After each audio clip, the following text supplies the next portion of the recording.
Hola amigos, ¿qué tal? ¿Cómo están? Muy buenos días. Son las 9:08 de la mañana. Soy Rosana Cueva y como todos los sábados acompañándolos a través de Radio Exitosa 95.5 de la FM. Si usted quiere estar, por supuesto, siempre bien informado, ese es el número que tiene que buscar usted en el dial. Bueno, una semana en la que, pues, de parte de Fuerza Popular han estado en una especie de retiro, un retiro en el que entendemos han hecho una evaluación de este año de gestión, en el que han tenido incluso la asesoría de esta ONG Idea Internacional, para ver un poco todo el tema de replanteamientos políticos, pero también donde ha quedado clarísimo el enfrentamiento que todavía persiste entre los hermanos Keiko y Kenji Fujimori, quien, dicho sea de paso, ayer pues tuvo una reunión brevísima, muy al paso, con el presidente Pedro Pablo Kuczynski en una especie de cono de silencio, pero hasta en eso pues se adelantó a la hermana. Pero no es lo único que ha pasado, entre muchísimas otras cosas más que vamos a hablar más adelante, incluso sobre lo que está pasando con Lavallato y en el caso de este señor Barata, que podría dejar de colaborar con el tema de las delaciones. Un tema que nos tiene sumamente preocupados es el que se refiere al tema de la salud en el Perú. Hoy se cumple el 5º día de huelga nacional de la Federación Médica del Perú. Entre los puntos que reclaman o que es parte de la plataforma, en todo caso, de las demandas, está un incremento del presupuesto para el sector salud y también para el Seguro Integral de Salud, el SIS. Este SIS que durante los últimos años había estado pues ayudando mucho en lo que se refería a la salud precisamente de los sectores socioeconómicos más necesitados. Después, entre otros puntos, ya nos contará también el señor Godofredo Talavera. Un auténtico sistema de salud con igualdad, equidad y rectoría, rechazo a la privatización de los servicios de salud y a la corrupción, mejoras de infraestructura, abastecimiento de medicamentos, insumos y equipos, la inmediata aprobación de la escala salarial y restitución de los artículos modificados y derogados de la Ley del Trabajo Médico, entre otros tantos, porque entendemos que son como 40 y tantos los puntos que están en negociación. Están con nosotros en estudios el doctor Óscar Ugarte, exministro de Salud, y Godofredo Talavera, presidente de la Federación Médica Peruana. Los dos, ¿cómo están? Muy buenos días, doctor. Buenos días, muchas gracias por la invitación. Gracias también por la invitación. A ver, doctor Talavera, 5 días, y eso siempre es doloroso porque las necesidades y la demanda de salud por parte de la población es tan, pero tan grande que en condiciones normales es difícil atender. Ahora imagínese con una huelga médica de por medio. Sí, hay que tener presente que esto lo hacemos porque el presidente nos prometió en su plan de gobierno que iba a incrementar el presupuesto para el sector y no lo ha cumplido. Nosotros no podemos tener los hospitales, los centros de salud con falta de equipos en un 70%, o estos estén malogrados, si no le dice la Federación, lo dice la Defensoría del Pueblo, que no haya medicamentos en más del 50%, que no haya reactivos para análisis en más del 60%, que no haya especialistas en más del 48%. Había un déficit de médicos en 16.000 a nivel nacional. El año pasado han renunciado 1.300 por malas condiciones de trabajo y por falta de remuneraciones adecuadas. Creemos que el presidente no está cumpliendo, no vemos gestión en el Ministerio de Salud. ¿Qué pasó con el diálogo? Porque tuvieron una reunión y larga, o sea, la ministra ha hablado de varias reuniones que ha tenido con ustedes. Bueno, la ministra nos hemos reunido el día 30 y el día 4 de julio, el 30 de junio y 4 de julio, después de 4 meses de ausencia de diálogo. Hemos estado reuniéndonos con el viceministro, donde hemos ido viendo muchos avances que al final no se están concretando. Y me refiero porque no puede decir la ministra que el 2018 se va a aumentar el presupuesto, pero no nos menciona cuánto. No nos puede decir que la escala salarial se va a iniciar el 2018, pero no dice qué mes, si es en enero, en diciembre, no dice el monto que se va a iniciar, tampoco dice cuánto va a durar la escala. Entonces nosotros queremos más seriedad de un ministro que representa al Estado, con cifras concretas, con fechas concretas, para sentarnos a dialogar y llevar estos acuerdos o preacuerdos a una Asamblea Nacional para decidir nuestra medida de lucha. Doctor Ugarte, usted que ha sido ministro de Salud, que ha tenido que también pues hacer gestión en este tipo de temas. ¿Cómo ve la huelga? ¿Cómo ve estas demandas además? Y si siente que de repente hay pues como que inflexibilidad de parte del gremio médico, sí, no, ¿cómo lo evalúa?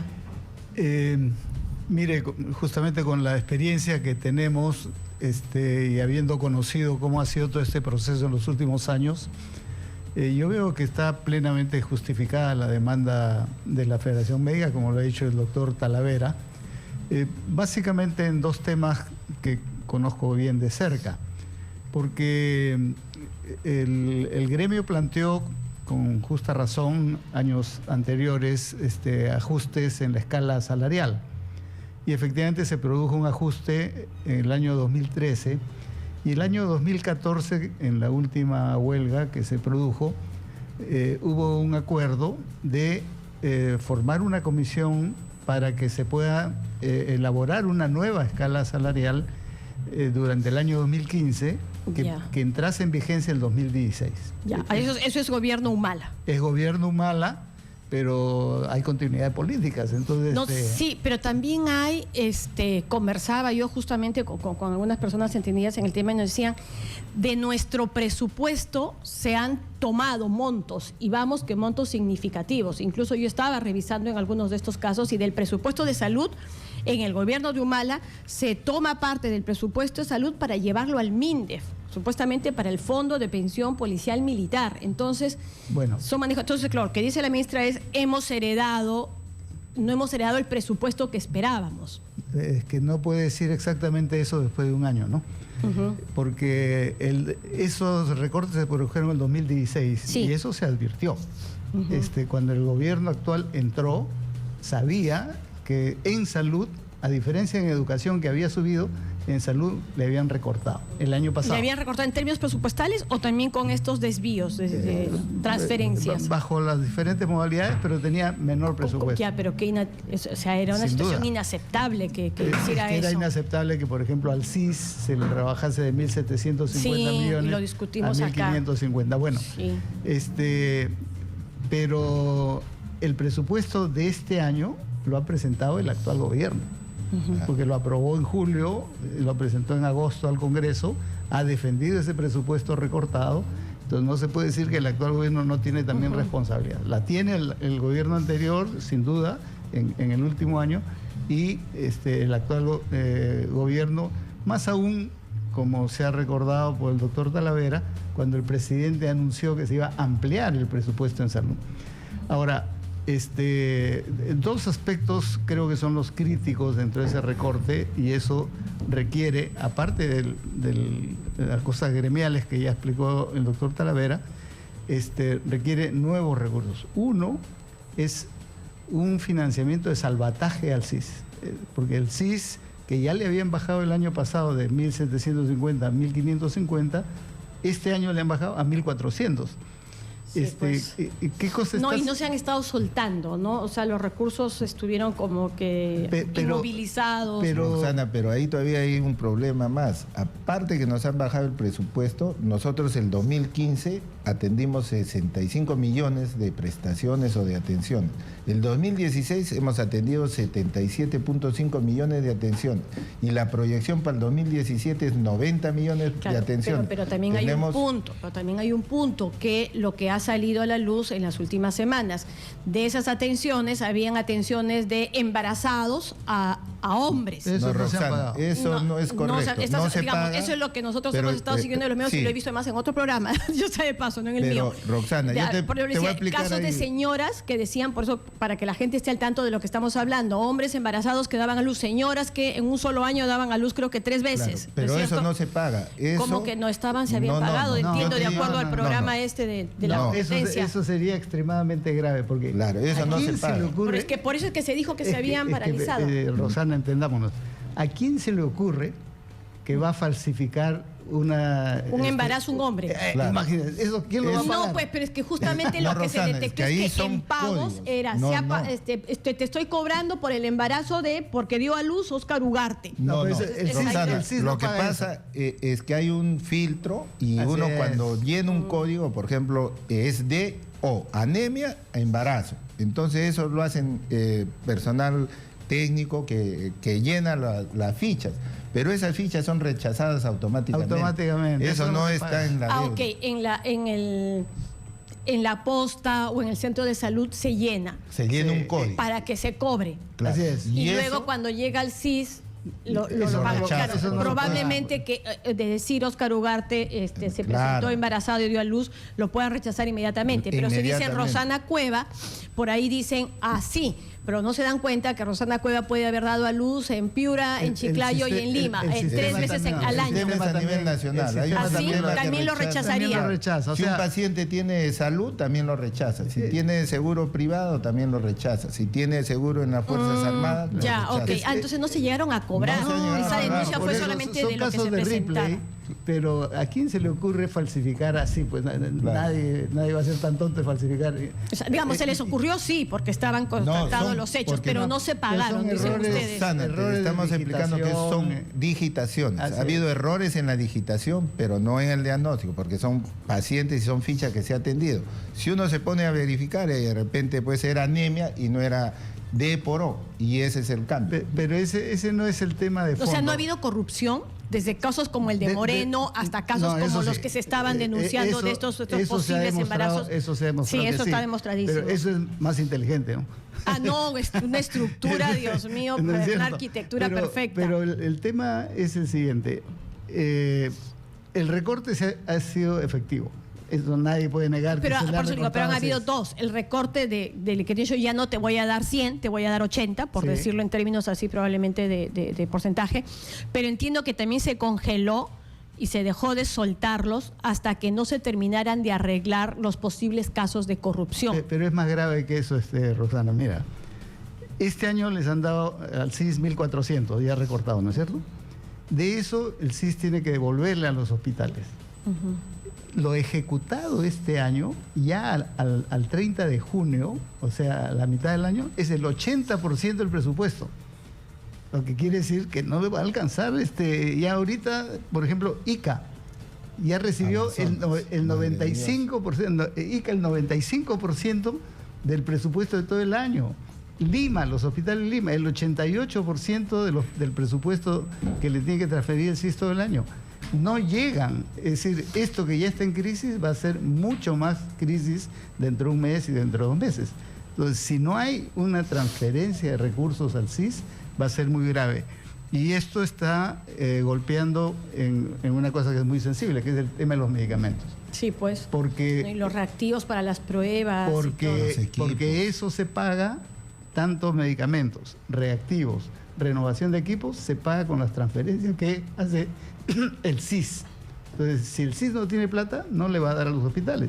Los hospitales no tienen cómo pagar medicamentos. ¿Y quién lo padece? El usuario. Porque el hospital lo que va a hacer es le da la receta, ¿no es cierto?, por la atención que se hizo. ¿Y quién va a pagar la compra de la medicación? El bolsillo de la gente. Ese es el tema. Y con remedios que no alcanzan. Exactamente, entonces Así, porque el también problema ese es otro tema, los precios grave fuera de- y tiene que haber, y en buena hora un llamado, he visto, discúlpame, un llamado del Colegio Médico, de la Federación también lo ha hecho, al propio presidente de la República, y digan, presidente, transfieran recursos. Una de las cosas que también se dijo que el gobierno anterior no dejó indicado que se compre medicamentos para este año, no quería echar la culpa, ¿no?, al gobierno anterior, y esa compra se hace en diciembre, y acá está de testigo el doctor que conoce bien el tema. Se compraron 35 millones cuando lo programado es cerca de 800 millones. Entonces recién hace, ¿qué será?, 2 semanas se ha iniciado esta compra, que va a demorar cerca de 2 a 3 meses, porque eso requiere una licitación, requiere que se distribuyan los medicamentos, y esto va a demorar cerca de 3 meses. Y es un problema de gestión por lo siguiente. O sea, incluso Rosana. comprándolos ya se demora en la distribución ese Es tiempo. que Porque tiene que hacerse producirlo. la licitación, tiene que darse un tiempo, que sí Y están de acuerdo. ahí explico 2 cosas que es perfectamente entendible de por qué el retraso, y es un problema de gestión. El año pasado, en vez de organizar las compras corporativas como siempre se hace, para que en enero se esté haciendo la subasta inversa, se firmen los contratos y puedan entrar los medicamentos, pretendieron entregarle a Perú Compras este proceso que siempre lo ha hecho el ministerio, que tiene experiencia. Se pasaron 3 meses. Luego de 3 meses, Perú Compras dijo, no podemos. Y ese fue el primer retraso. Pero además, cambiaron a la gente que conoce, que tiene la experiencia de hacer estos procesos, y ha resultado lo que sucede. Lo que debió hacerse en enero se ha hecho recién ahora en junio. Claro. Los convenios, los contratos se están firmando ahora en julio, y recién con eso las empresas proveedoras empiezan a producir. Claro. Pero ahora la preocupación permanente, y de lo que le escucho a la ministra, es romper estos grupos de corrupción que hay en distintas áreas.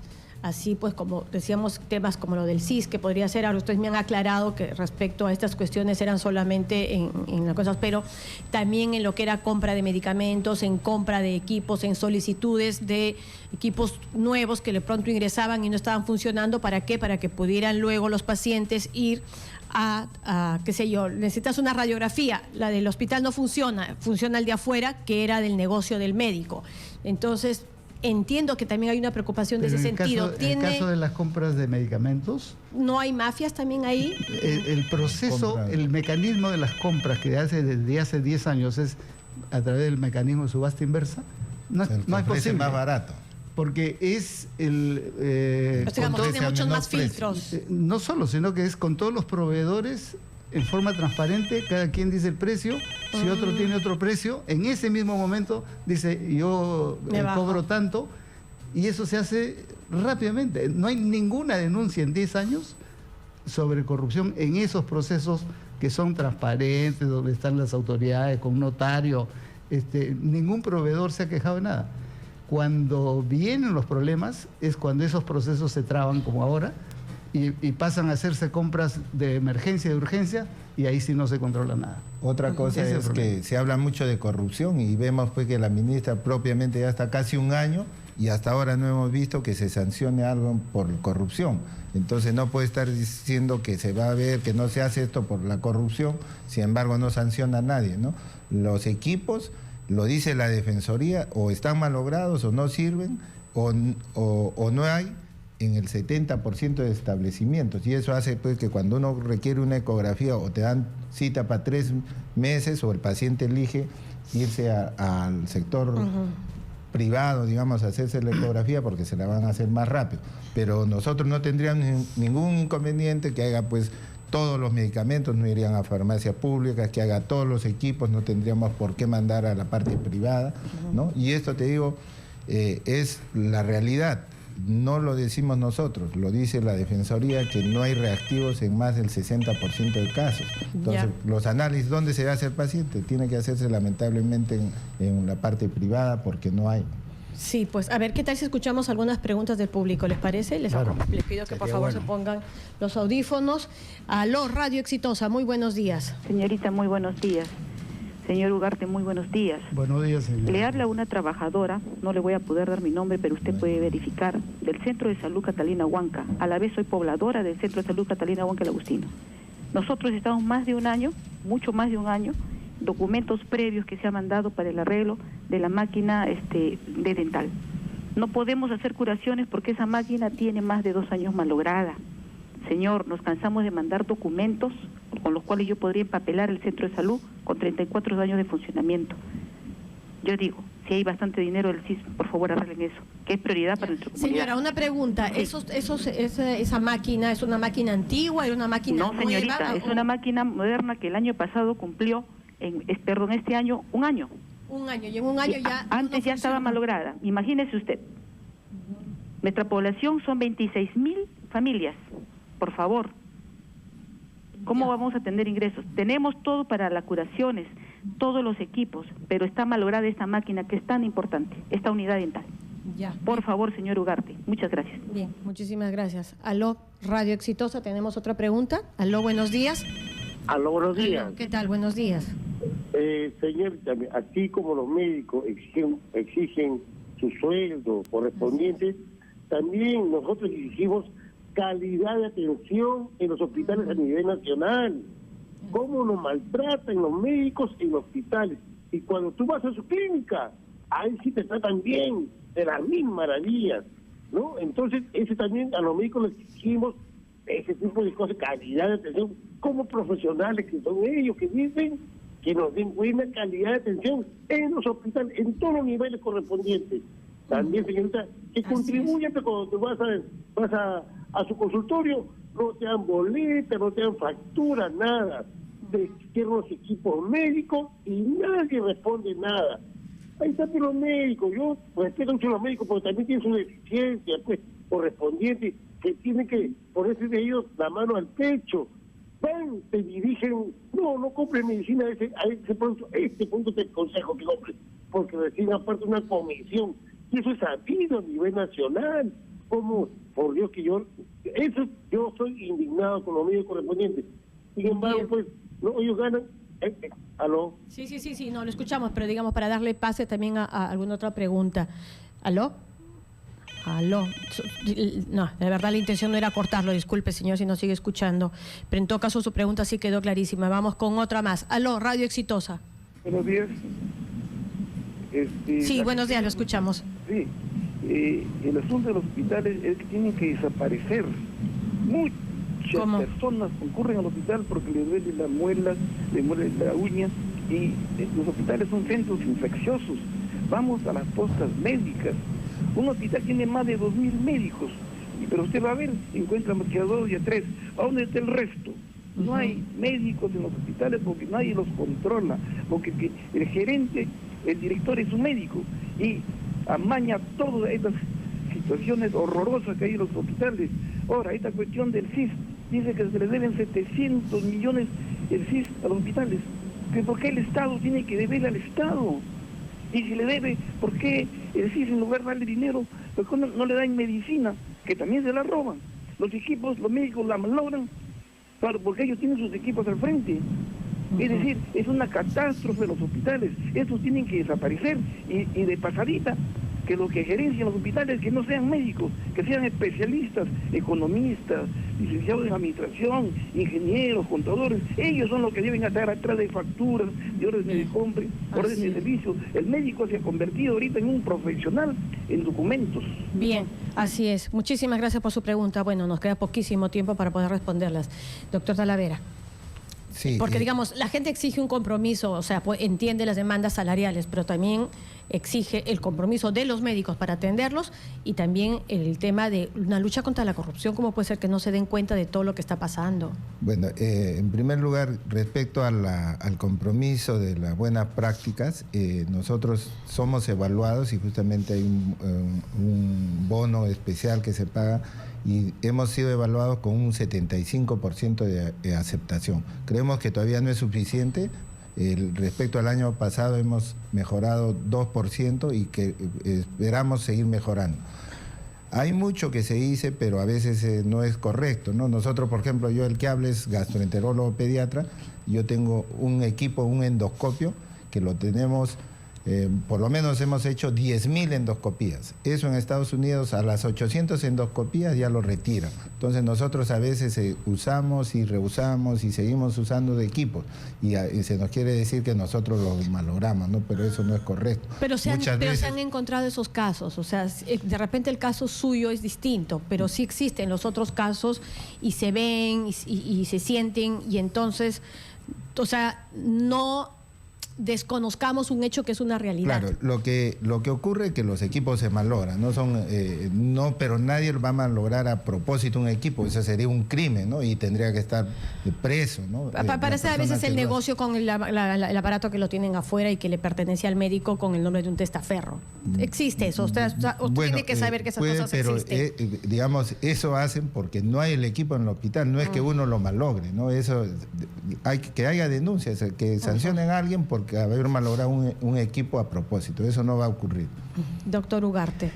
Las preguntas han sido además muy puntuales en ese sentido, como esta máquina de la que nos señalaba la señora de Catalina Huanca. El Centro de Salud Catalina Huanca. Yo creo que tiene toda la razón. Un año y malogrado. Tienen toda la razón en reclamar en este centro de salud y seguramente hay numerosos, pero en ese caso es fundamentalmente, estoy seguro, porque el CIS no le está transfiriendo los recursos que necesita justamente para eso. Y no lo hace porque no tiene presupuesto, que es lo que ya hemos hablado.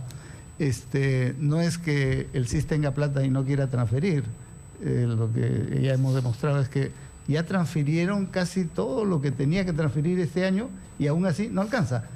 Yo creo que es justa esta reclamación, debería ampliarse el presupuesto del CIS, darle los recursos y con eso reparar o comprar otro nuevo, sin duda. Y también creo que tienen razón los señores que llamaron cuando reclaman calidad de atención. Así es. Como ha dicho el doctor Talavera, hay un esfuerzo y vale la pena resaltar esto, porque justamente para combatir esos problemas de baja calidad de atención es que se puso, en el periodo que fue ministra la señora Midori Javich, un bono al desempeño. Es decir, si logran determinadas metas que implican reducir, por ejemplo, las quejas de los usuarios como estas quejas, si se garantiza por posta, por hospital, por desnutrición, por etcétera, etcétera, se les paga un sueldo adicional en el año al personal de ese establecimiento. Entonces, estos son incentivos justamente para mejorar las condiciones y con toda seguridad todavía hay problemas que se deben estar presentando y por eso yo creo que lo que están diciendo las personas es lo cierto, pero también hay que ver que hay un esfuerzo que se está midiendo y que ojalá ahí donde haya evidentemente corrupción se hagan las sanciones más drásticas. Yo creo que nadie se va a oponer a eso, ni la Federación, ni el Colegio Médico, ni ninguna autoridad a que se sancione, pero corresponde a las autoridades detectar y sancionar. Doctor Talavera, una pregunta que nos hacen llegar a través de las redes sociales. Puntualmente, ¿cuánto gana el presidente de la Federación Médica del Perú y cuánto aumento quiere? Y bueno, en el tema ya sí, ahí sí lo están puntualizando. Mi sueldo es 5.300 soles, ¿no? Yo soy un médico gastroenterólogo, pediatra. O sea, he hecho una especialidad en pediatría, una especialidad en gastroenterología. Tengo ya 27 años trabajando en el sector salud. Y lo que pedimos es que se nos incremente a 9.500 soles, ¿no? Y eso no lo pedimos, claro, pero eso no lo pedimos para ahora, ¿no? Para que sea así, no es, como sabemos, es una escala que se debe trabajar en un periodo de 2 o 3 años, ¿no? Bueno, y nosotros pensamos, y esto es está avalado por lo que ganan nuestros pares en el salud, que ya están en ese monto, y lo que ganan el promedio latinoamericano, incluso estamos muy por debajo respecto a ellos con esos montos. Así es. Bien, muchísimas gracias a los dos por haber estado esta mañana con nosotros. Solamente una invocación al presidente, al premier, que por favor nos escuche, queremos dialogar con ellos para buscar una solución pronta a esta medida. Bien, ha sido el exministro de Salud Óscar Ugarte y el señor o el doctor Godofredo Talavera, presidente de la Federación Médica del Perú. Nosotros nos vamos a una brevísima pausa y a regresar estará con nosotros el doctor Mario Amoretti, el abogado penalista, y el doctor Marcos Ibaceta, expresidente de la Corte Superior de Justicia, para hablar sobre muchos de los casos que nos han impactado y que a veces no terminamos de entender. Seguimos indignados con temas de la justicia, del Poder Judicial, de la Fiscalía, el tema del señor Barata. Pero antes vamos a compartir con ustedes lo que es la pregunta del día. Kenji Fujimori ha dicho que podría ser presidente en un futuro, o sea, quiere ser presidente de la República en un futuro. ¿Votaría usted por él? Esa es la pregunta del día. Respóndanos vía Twitter en @exitosape o vía Facebook a Exitosa Noticias. Ya regresamos.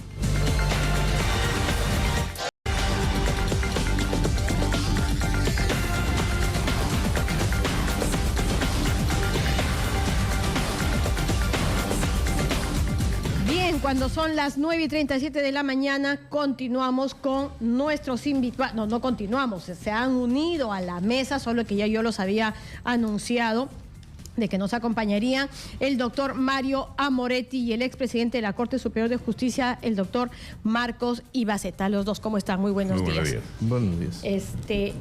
Ha habido una noticia, luego les quiero preguntar por algunos de los temas de la semana, pero la más reciente es que se ha generado esta especie de problema en el caso Lavallato, que es uno de los más importantes del país y en el que aparentemente por algunas acciones penales que se habrían tomado por parte de algunos fiscales, pues Jorge Barata ha dicho paro con las delaciones hasta que no me arreglen este sancochado, prácticamente. Eso, o sea, para un lado hay quienes dicen, ¿por qué le vamos a garantizar impunidad a este señor? Pero por el otro está el tema de unos acuerdos firmados con Brasil. Entonces, ¿cómo salimos de esa, doctora Moretti? Bueno, para mí no queda en impunidad porque él va a ser sancionado en Brasil. Así es. Y en segundo lugar, recordemos nosotros lo que sucedió en la época del año 2000 con los famosos casos de los Vladivideos. Allí, en realidad, comenzaron a filtrarse el nombre de las personas que estaban implicadas e inclusive el Congreso pidió videos, audios y nunca se supo de estos videos. Desaparecieron.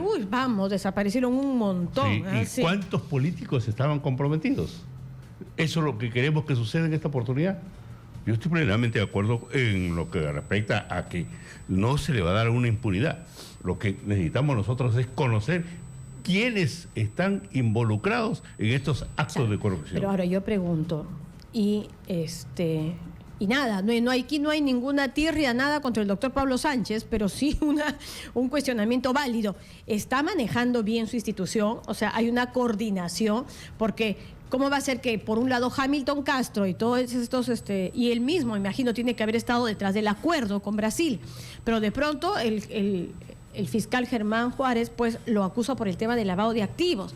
Entonces, ¿de qué tipo de coordinaciones estamos hablando al punto que se están disparando a los pies? Es que, desgraciadamente, ¿Sánchez está haciendo bien su trabajo o no? Está haciendo bien su trabajo, pero...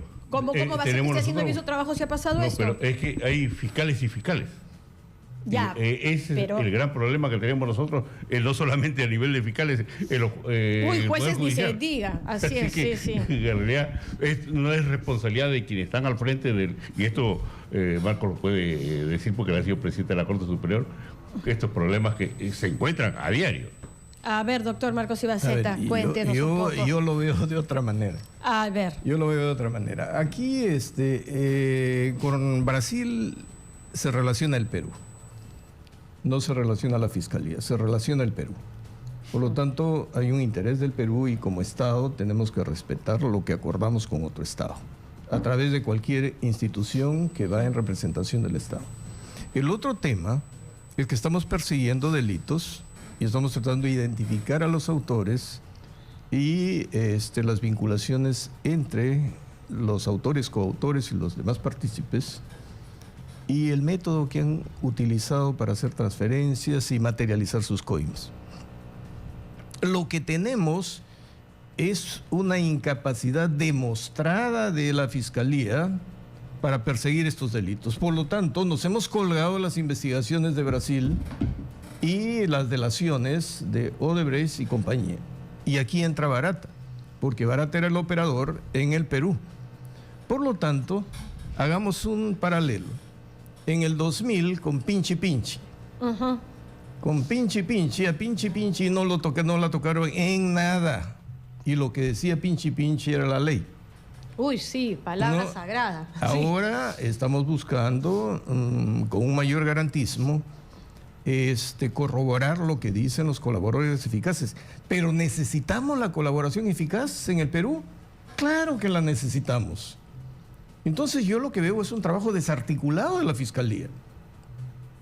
Porque si necesitamos a Barata como informante, la colaboración eficaz implica un compromiso de atenuación de pena o de exención de pena. Entonces no sabemos nosotros cuál es el acuerdo. Si han acordado exención de pena para estos casos, ¿cómo es que hay fiscales que están abriendo investigación contra Barata y embargándole sus bienes? Así es. No lo entiendo, porque entonces, ¿Barata qué va a hacer? Igual que sucedió con el terrorismo y los arrepentidos, que cuando el Estado no cumplió con los arrepentidos y Sendero se fortaleció dentro de los penales, los arrepentidos empezaron a retractarse de toda la información que habían proporcionado y denunciar que habían sido víctimas de violencia psicológica y de presiones. Claro, para desdecirse. Y nos pusieron en tremendos problemas que después se vio con el nuevo juzgamiento que salieron las 3/4 partes. Entonces aquí a Barata le debieron poner una clave y no tocarlo. Y empezar más bien a que dé mayor información para ver cómo se hacían las transferencias, los contactos. Yo francamente no entiendo, con esto están desbaratando su fuente de información. Así es. No, y además la que se ha comprometido a entregar todo tipo de documentos, porque todavía falta bastante. Faltan entregar números de cuentas, faltan un montón de precisiones. Así es. Entonces, y en momentos además en los que pareciera que todos al final hay miles de denuncias, pero excepto los chicos, los grandes tampoco no terminan de ser detenidos. O sea, por alguna razón, imagino. Pero de eso se trata, pues. Si nuestra fiscalía no tiene fuente de información y no tiene mecanismos No, para... además, hasta el momento todo el tiempo han estado funcionando solamente con lo que venía de Brasil. Y O sea, lo otro- uno no termina de advertir un trabajo propio. Así es. Y lo otro, que los plazos se están venciendo. Porque, ¿sabe, Mario? Los plazos de investigación se están venciendo. Y juegan a favor de los acusados. Pero claro, porque después, vencido el plazo, el fiscal dice, ¿acuso o no acuso? Y va a tener muchos problemas para construir la teoría del caso, que le llaman ahora. ¿Y qué hacemos ahí? O sea, Sobre todo- le llamamos la atención a Pablo. O sea, es algo así como que, oye, ya ubícate. O sea, no digamos, pues, porque de verdad esas cosas no podrían estar pasando. O sea, claro, usted me decía, el doctor sabe lo que es porque ha sido presidente de la Corte Superior. Pero ahí también tiene que haber algún tipo de coordinaciones, pero es más difícil de repente porque son ya sentencias, ¿no? Pero en fiscalía la coordinación, articulación tendría que ser distinta. Así es. Es que O sea, porque el doctor Ibaceta no le puede decir, oye, tú juzgado tal, juzgado cual, pónganse de acuerdo para... Es mucho más complicado, imagino. No, lo que hicimos ¿Cómo nosotros... se maneja ahí una...? Lo que hicimos nosotros es pedir a la Suprema la creación de especialidades y a los jueces que iban a las especialidades les decíamos, reúnanse para que unifiquen criterios. Y yo ok, ¿ya? claro. Reúnanse para que unifiquen criterios.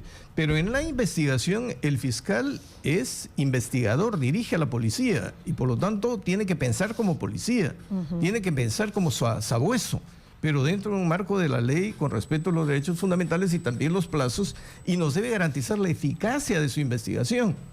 Nosotros no vemos nada. En Brasil ya están presos un montón de gente y siguen hablando y siguen hablando. Y nos hemos quedado solamente con Odebrecht. O sea, Así nos es. está faltando OAS, nos está faltando Andrade Gutiérrez, nos están faltando una serie, Galbao, Quirós, nos están faltando una serie de empresas que está demostrado que en Brasil eran parte, incluso el cartel, le decían, ¿no? El cartel de las constructoras. O sea, todas tenían el mismo modus operandi. Y en el Perú han realizado una cantidad de obras, millonarias todas, y no pasa nada. Solo nos estamos quedando con las escasas delaciones de barata, que tendría que haber mucho más. Claro. Y ahí... Hay otro problema, además de que lo hemos visto en el Congreso, que el Congreso cita al fiscal para conocer cuál es el acuerdo. Ya, pero en no aquello. debería de darse a conocer el acuerdo. No. ¿Por qué? ¿Por qué? Porque ahí se van a Ya más conocer allá los de nombres. que en el Congreso te conminen, sí, pues es un ente político y además en el que muchos de los partidos están involucrados. Pero como país no deberíamos de saberlo. De ahí perdemos nosotros la información importante en cuanto a las personas. Por eso traía colación. No las delaciones, el acuerdo como el que sí le he garantizado a Marcelo, a Barata y a 3 más que fueron gerentes de alto nivel en Perú, que no vamos a iniciar acciones contra ellos en la medida en que colaboren, porque también Por en la medida en que supuesto. colaboren, No, porque a veces da la impresión de que indudablemente. Barata te cuenta solamente Por supuesto, 3/4 lo que le conviene. partes, sí. ¿No? Y Ese acuerdo sí ese lo deberías de yo creo conocer. que, como es un acuerdo genérico, sí se debe dar a conocer. Para los efectos de ver hasta qué punto estamos comprometidos nosotros, y acaba de decir Marco algo bien cierto, el colaborador eficaz o pide la atenuación de la pena o se exime de responsabilidad penal. En cuanto depende de la información que nos dé y sobre todo no del nombre de la persona, sino documentalmente, o las pruebas necesarias para corroborar que él está delatando a tal o cuáles personas están comprometidas en estos actos de corrupción, y acá está la prueba. Entonces, en esa medida, sí, indudablemente hay que proceder una excepción de pena. Ahora hay un problema, Mario. Como no estamos dando una imagen cohesionada en el desarrollo de las investigaciones, para la población hay la percepción de que se está manipulando la investigación para caer a unos Y no tocar a otros. y no tocar a otros, porque aquí tenemos al gobierno central, tenemos la municipalidad, tenemos proyectos regionales, tenemos grupos involucrados. Si no lo hacemos de manera abierta, cohesionada, coherente, vamos a llegar al final a una impunidad que nos va a dañar como país y como sociedad. Está hartando tanto que luego nos están lanzando realmente a los brazos de precisamente estos antisistemas que son peligrosísimos. Y lo digo acá incluso, una frase que a mí me ha impresionado mucho de las entrevistas que le han hecho a Antauro Humala, ¿no? Sí. Entonces Antauro Humala decía, la diferencia entre todos esos políticos y yo es que yo a los corruptos los voy a fusilar. ¿Sí o no que esa frase puede tener una fuerza especial? Dios quiera que no, porque con eso, bajo esa excusa, se cometen crímenes de toda índole, ¿no es cierto? Pero díganos si no nos están pues lanzando o llevando a ese tipo de soluciones espantosas. Y que aquí nos está ganando la corrupción, nos está ganando la delincuencia. No, y se violenta. ríen en nuestra cara, esa es la sensación que nos da, que se ríen en nuestra cara. Como dice Marco, aquí cómo aparecemos ante la opinión pública y sobre todo internacional, con un país que no quiere combatir la corrupción. Que todos, de una u otra forma, nos podemos sacar días para que esto Pero no se yo quiero descubra. establecer un punto. No queremos o no tenemos la capacidad. ¿Qué está pasando en la Fiscalía? Hay un tema Hay de... dos situaciones. No queremos, por un lado, y esto... Pero no queremos, ¿por qué? Porque nos morimos de miedo, la papa es muy caliente. No, O porque no quiero chocar con algunos grupos políticos que son muy fuertes. Exactamente. Ah, ok. Y otro, también falta capacidad. Sí. Y eso lo vemos nosotros en el ejercicio profesional. Falta capacidad para investigar, falta capacidad para juzgar. No es un en tema todo, solo de recursos. Y falta la construcción de una estructura adecuada, ¿no? Porque ni tecnología no tienen absolutamente nada. Pero la Fiscalía se suponía que los habían dotado de mayores No recursos tienen, justamente por Lavallato. Es puro discurso. He estado ahora último hablando con un oficial ahí en el establecimiento especializado de la Fiscalía en Miro Quesada. Sí. El escritorio, la computadora, la impresora era del oficial. Él había tenido que poner de su plata.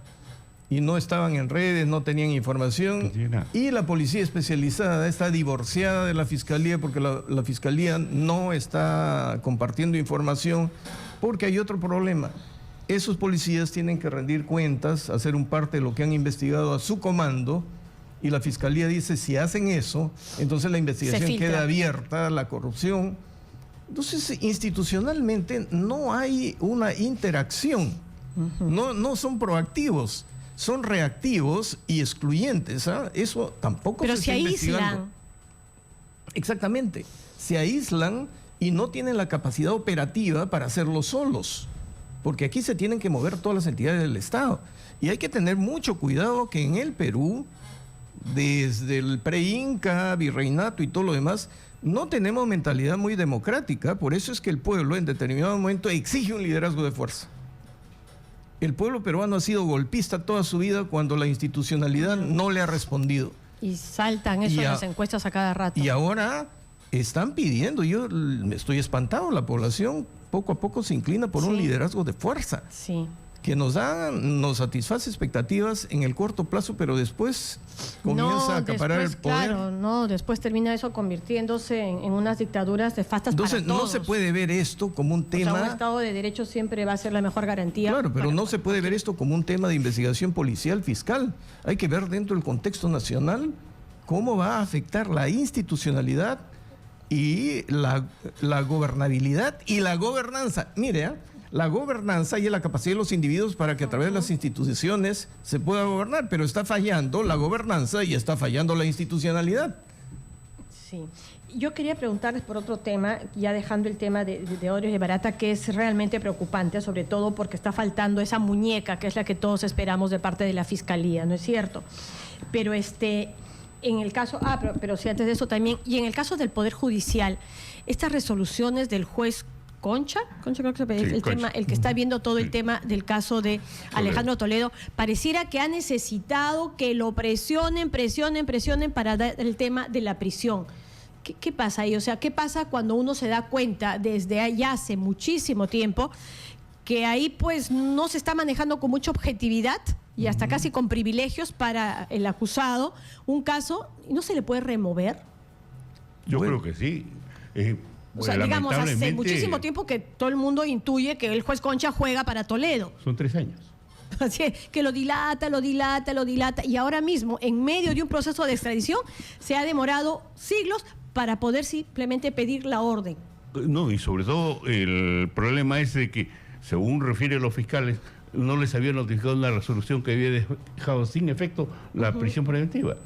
Es algo inaudito y yo creo que ya es tiempo de que el Poder Judicial tome las medidas del caso. ¿No? O sea, porque además, de verdad, como decimos, 3 años en el que uno se ha ido percatando de, oye, aquí este señor no está jugando limpio, pero no se le remueve, no pasa nada. ¿Qué mecanismos hay en ese caso, doctor Ibaceta? A mí lo que me ha llamado la atención es que yo pensaba que ya los cuadernos se habían preparado, ya se había enviado todo. Sí, nadie sabía que faltaba. He escuchado desde hace meses al presidente del Poder Judicial hablar de que sí, que hay que contratar abogados, que hay que apoyar. Dije, si lo está diciendo el presidente del Poder Judicial, es porque ya todo el trámite está, entonces le voy a echar la culpa a los gringos, pues Estados Unidos no está cooperando, no quiere, y ahora nos damos cuenta de que nosotros no hicimos nada. Y el presidente de la Suprema, ¿en base a qué estaba dando esas declaraciones que nos estaba llevando a confusión? Porque ellos tienen su sistema de control. Ya. Y cuando dice no estamos haciendo nada, ¿por qué? Porque sin el pedido del juez Concha no es la base fundamental, digamos, es la primera piedra sobre la que se construye todo el caso. Y este señor simplemente no daba la orden. Así es, porque su cuadernillo tiene que llevar legalizaciones, tiene que ser traducido al inglés. En fin, si no han hecho nada... O sea, si eso no estaba, significa que nos han hecho el cuentazo también. Así es. Bueno, nosotros como abogados estamos sufriendo las consecuencias del Poder Judicial. El Poder Judicial ha enjuiciado al Colegio de Abogados utilizando una prueba falsa. Y ha tenido una sentencia en contra y ya se viene la segunda. Pero los jueces están prevaricando, porque hay no indicios, evidencias de la comisión de un hecho delictivo, y en base a ello nos han sacado una sentencia en contra y nos van a desalojar del 4º piso del Palacio de Justicia. Así que si eso le pasa a los abogados, ¿qué puede suceder con esto? Sí, pero hay casos emblemáticos como los que estamos viendo. Pero entiendo perfectamente, ¿no? Este abuso, esta irracionalidad respecto a algunos fallos, ¿Y por qué no se pueden corregir? No entiendo. O sea, yo escucho a Pablo Sánchez, escucho al señor Duberly Rodríguez permanentemente con compromisos de cambios. ¿Es tan difícil cambiar? O sea, ¿realmente eso es pues como que un monstruo imposible de dominar? No, sí se puede, porque el presidente del Poder Judicial le pide información a través del Consejo Ejecutivo del Poder Judicial, que él preside. Él preside el Poder Judicial, pero él preside también el órgano de gobierno más importante, que es el ente administrativo. El órgano político lo preside él también, que es la Sala Plena de la Corte Suprema. Por lo tanto, él puede pedir a su jefe de control que investigue qué está sucediendo en el bendito despacho este. ¿Y por qué la demora? ¿Y por qué lo están dejando en ridículo? ¿Qué le está haciendo declaraciones como si todo marchara bien? Y total, el juez Concha se encerró en su se toma su tiempo y que todo el mundo esté así acelerado hablando de la extradición y el muerto de risa en su casa, porque si todavía no pido la orden de detención.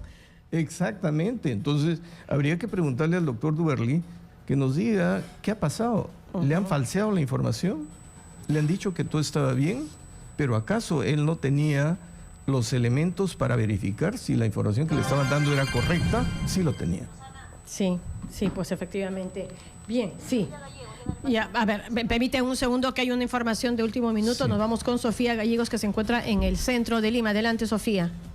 Gracias, Roxana. Así es, información en vivo. Nos encontramos exactamente en los exteriores del edificio Nicolini, y es que continúan aún las diligencias y nos han confirmado que ya en instantes estaría llegando Johnny Coico Silorpú y su esposa Vilma Ciña, ambos presuntos responsables pues del fallecimiento de ambos jóvenes. Ya nos han indicado que ellos ya han salido de la Dirincri y estarían llegando con un gran resguardo policial. Repetimos, estaría llegando Johnny Coico Silorpú y Vilma Ciña en instante. Mientras tanto, la prensa está acá presente, hay gran expectativa y esperemos pues que el fiscal de turno, porque el día de hoy la diligencia está a cargo de la División de Investigación de Delitos contra la Trata de Personas, y de este modo pues nosotros vamos a poder estar presentes acá y que la fiscal lo pueda dar mayor detalles de estas diligencias que ya se viene desarrollando y como bien lo recordamos, ya ha pasado exactamente 15 días luego de que se registre este incendio lamentable de grandes proporciones que acabó con la vida de estos dos jóvenes. Vamos a estar nosotros regresando con más detalles en breve. Adelante contigo, Rosana. Ok, muchísimas gracias por este despacho, Sofía. El caso de Johnny Coico, por ejemplo, o sea, la primera semana el señor, está clarísimo que fue él el que echó llave, puso el candado, completamente demostrado, y no se le daba la orden de detención, ni siquiera impedimento de salida del país. La fiscal se negaba a solicitarlo. Porque ella, y eso, por eso que hablábamos de fiscales y fiscales. Ya, pero es que fiscales y fiscales hay un montón. O sea, no es que fueran casos aislados. En este caso, ella estaba obligada a pedirle al juez una detención preventiva, una investigación preliminar. Esto es algo que lo hacen otros fiscales ya, sí, en otro así caso, de oficio, de menor inmediatamente, importancia. sí. Pero sin embargo, en este caso, ha tenido que hacer la presión de la opinión pública. Una semana entera, sin que oiga. Y eso es lo lamentable. Por eso, o sea, ¿están siendo muy garantistas o el tema no es que sean garantistas? El tema es que simplemente hay hay otros intereses. O falta de capacidad. Y eso lo vemos continuamente nosotros en el ejercicio profesional. Vemos de que hay algunos fiscales y algunos jueces y policías que no cumplen con la función que se le ha encomendado. Y encontramos nosotros situaciones como esta. Y a estas alturas ya termina puede ser un exceso de garantismo, pero estoy de acuerdo que hay falta de capacidad, porque lo que hemos visto no es un caso simple, es un caso complejo. ¿Por qué? Porque yo lo que me temo es que los fiscales tengan problemas para calificar el delito. Ya, y en el caso de este señor Coico era difícil. He estado revisando las penas y están entre 6 años y hay situaciones atípicas donde el nexo causal no se da. Claro que estoy hablando en términos muy técnicos, pero yo creo que hay una suma de delitos, voy a hablarlo para la población, que tienen penas muy benignas y los fiscales en realidad no saben por dónde investigar. Si focalizan la investigación solamente en Coico y no abarcan a todos los que metieron productos inflamables sin permiso de vender productos inflamables, eso ya es generar peligro. Quienes metieron los contenedores, la falsificación en cuanto al sustituir las marcas, delito contra la buena fe de los negocios. Pero eso uno no lo arregla, digamos, con todos esos cargos y a quienes resulten responsables para poder ir ampliando. Pero claro, si va a investigar a Coico, Coico es la última. Sí, por eso, pero se empieza con toda esa tipificación, con todos esos delitos. Coico encabeza, o sea, no es que encabece, o se pone el nombre de Coico, y a quienes resulten responsables, pero se abre ya esa investigación se pide todas estas otras restricciones. Yo entiendo que debió detenerse. Yo entiendo que debió detenerse, porque si no, entonces lo que estamos notando es que el fiscal no sabe por dónde está andando. Capacidad. Gracias. Porque el texto penal es bien claro en cuanto a trata de personas. Desgraciadamente que se han dado leyes, como dice Marco, en atentado contra la libertad de trabajo, también casi el mismo texto, pero con pena menor. Y ahí entra, pero de una vez, sobre todo el caso ameritaba una situación como esta. Bueno, ya para terminar, ¿alguna frase positiva, optimista? O sea, difícil, ¿no? Yo coincido con Marcos en que el fiscal de la Nación y el es una invocación, ya que se pongan ya las pilas y que pongan orden en casa. Bueno, pero yo creo que hay una cuestión muy importante para el país. Si la oposición y el gobierno se ponen de acuerdo sobre 4 puntos y deciden que la institucionalidad funcione, y si entendemos que la gestión pública de calidad es la gestión que nos da buenos resultados, entonces la oposición y el gobierno que empiecen a depurar las cabezas que no dan buenos resultados, porque la imagen de país tiene que recuperarse para también que las inversiones regresen, porque estamos entrando a una recesión espantosa. Sí, y ya se está sintiendo y fuerte, y siempre, como siempre, empieza además en los mercados y con el bolsillo más sensible. Bien, muchísimas gracias por haber estado con nosotros. Ha sido el doctor Mario Amoretti, Bueno, el doctor abogado penalista, y el doctor Marcos Ibaceta, expresidente de la Corte Superior de Justicia de Lima. Nosotros vamos a una pausa, pero no se olviden, nuestra pregunta es, Kenji Fujimori quiere ser presidente en un futuro. Ojo, eso es lo que ha dicho, en un futuro. ¿Votaría usted por él? Respóndanos vía Twitter en @exitosap y por Facebook en Exitosa Noticias. 10:07 de la mañana, y no se olvide que la pregunta del día es: Kenji Fujimori quiere ser presidente en el futuro, en un futuro, por si acaso. ¿Votaría usted por él? Háganos llegar sus respuestas vía Twitter, @exitosap, y vía Facebook a Exitosa Noticias. Aquí estaremos atentísimos para luego compartirlas, por supuesto, con todos ustedes, ¿sí? Ya están con nosotros los congresistas César Villanueva, de Alianza para el Progreso, Jorge Castro, del Frente Amplio, y Roy Ventura, de Fuerza Popular. A los tres, ¿cómo están? Muy buenos días, congresistas. Buenos días. Buenos días. ¿Qué expectativas para el diálogo? Es un diálogo que confiamos después de se pueda conseguir la estabilidad y ya no este clima de crispación política que existe en estos momentos, congresista Ventura, además en este caso siendo usted de Fuerza Popular. Bueno, ante todo, muy buenos días a Rosana, muy buenos días, colegas congresistas. Es bueno el diálogo, saludamos la postura de nuestra lideresa Keiko Sofía Fujimori de haber invitado, exhortado al presidente para que se pueda llegar al diálogo. Estos son gestos políticos que dan dos pero lo deja líderes. Clarísimo, exhortado, pedido, pero bueno, también digamos de las dos partes, también, ¿no? Porque para que no se sienta pues esa parte de... Podría darse de las dos partes. Recordemos que el año pasado también a pedido de algunos líderes de opinión se pedía que se reúna Keiko Fujimori y Pedro Pablo Kuczynski. Esta reunión se dio por intermediación del cardenal Cipriani. Creo que fue el 19 de diciembre. Pero el 24 de diciembre, PPK salía en todos los medios diciendo: no nos vamos a dejar avasallar por la mayoría fujimorista en el Congreso de la República. Entonces, ¿cómo puedes entablar nuevamente un diálogo con esa postura? Bueno, esperemos que no solo sea un diálogo, sino se dé varios diálogos por el bien de la gobernabilidad, por el bien de trabajar en contra de la corrupción y la seguridad ciudadana. Congresista Villanueva, algunos han percibido que la respuesta del presidente Kuczynski ha sido un poco fría. Entonces, hecho sí, perfecto, la recibo en Palacio, además ya se quedó acordado que eso va a ser el día martes, pero dice, y lo que conversemos será derivado al acuerdo nacional. Entonces, algunos han interpretado eso como se pasa a la congeladora, casi como que lo que tú y yo acordemos va a quedar en letra muerta. ¿Usted lo interpreta así? Yo siento que no hay una convicción de las partes para el diálogo. De ninguno de los dos. Siento un interés del diálogo que es distinto a la convicción. Por parte de Keiko Fujimori, que tomó la iniciativa, le ganó al presidente, porque el presidente debió tomar la iniciativa. Pero en este caso Keiko tomó la iniciativa, me parece muy bien. Ha planteado algunos temas centrales, pero como tú bien señalas, la recepción de esta propuesta de diálogo por parte de Kuczynski ha sido muy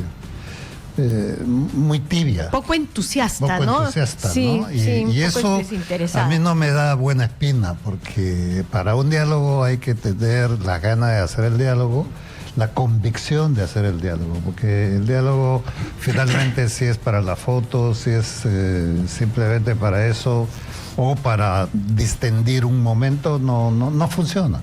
Como no ha funcionado con la santificación de Cipriani. Entonces, acá yo espero que como peruano, ¿no? Que sí pueda ser un diálogo donde pueda por lo menos darse el inicio de un proceso permanente. Ya, pero con los temas que se han planteado en agenda, ¿sí? ¿O en verdad el principal tema debiera ser la relación ejecutivo-parlamento? Sin duda, o sea, ¿no? tiene que haber ahí un diálogo político, mucho más que un abanico de grandes temas, porque los temas están puestos. Y no es que haya muchas discrepancias respecto digamos, a esa visión, a la visión de la economía, a la lucha contra la inseguridad, contra la corrupción, como que esos temas discrepancias entre el PPCaucismo y el fujimorismo no las hay muchas. El punto es una negociación más política. No las hay tanto que la prueba está en que todas las facultades que ha pedido el Ejecutivo se aprueban en el Congreso. Por lo tanto, ese es un tema así clarísimo. Lo que falta es que el Ejecutivo desarrolle esas facultades y no la está haciendo. Entonces, obviamente se va a poner siempre una situación donde hay estos problemas, ¿no? Entonces, a ninguna de las partes le conviene una situación crispada como la que hemos tenido. Confrontacional. No le conviene. No le conviene ni políticamente a Fuerza Popular, ni obviamente al Ejecutivo. Entonces lo que necesitamos es una relación Ejecutivo-Congreso que guarde el equilibrio democrático. La discrepancia siempre va a haber, ¿no? Sin duda alguna. Y eso es parte además de la salsa democrática en la política. Pero cuando se hace política seria, política madura, se puede llegar a estos niveles, y esta conversación debería de hacerse periódicamente para hacer una evaluación de la situación, ¿no? Congresista Castro, su percepción, ¿cómo se viene el tema del diálogo? Ya es el martes, ¿no? Sí. Martes 11. El tema yo lo veo de dos maneras en todo caso. En primer lugar, el diálogo siempre se debe ejecutar antes de que se produzcan ese tipo de cosas. ¿Qué significa eso? Ganó las elecciones y convoca a todas las fuerzas políticas del país y comenzamos a diseñar una estrategia de desarrollo para el país, que eso es lo que está ausente en este caso. En segundo lugar, este diálogo se presenta obligado por las circunstancias. Por la situación que el gobierno de PPK se venía cayendo a pedazos por el caso de corrupción que ha sido calamitoso para el Perú. Después de haber tenido una década bastante complicada, de la década de los 90, hemos entrado a otras 2 décadas prácticamente de las que estábamos pasando. Pero ¿cuál es el caso, digamos, para usted el caso de corrupción emblemático, fuerte, en el caso de Pedro Pablo Kuczynski? Es indudable el caso de las empresas brasileñas, no solamente de Odebrecht, sino todo el conjunto de las empresas brasileñas. No, claro, me refiero que son de gestión anteriores a él. No, donde ha estado involucrado Pedro Pablo Kuczynski, que ha firmado los decretos supremos como presidente del Consejo de Ministros, también el propio Zavala, es decir, son los mismos. Y en todo caso, por eso es que tenemos que entrar a un diálogo franco, sincero, porque la población nos está mirando. Un diálogo donde esté fuera la población, solamente con los jerarcas políticos no va a tener mayor efecto. Eso no significa que vamos a juntar nuevamente a todo el pueblo, pero sí que resuma sus aspiraciones. La población ha visto que este drama de corrupción desde los 90, hoy de repente se ha profundizado mucho más que antes. Inclusive hoy vemos a través de las redes sociales un cuestionamiento, y no solamente en Lima, en las provincias es mucho mayor el cuestionamiento frente a todos estos actos que han sido calamitosos y que han profundizado y que realmente en el fondo, si a partir de los 2000 podíamos haber reconstruido la imagen política del país, hoy no lo hemos hecho. E inclusive nosotros que llegamos como nuevos al Parlamento, tenemos que asumir todo ese tipo de responsabilidades y todo ese tipo de cosas. Salimos a las calles y la gente nos cuestiona de manera directa cuando nosotros no hemos tenido vela en este entierro.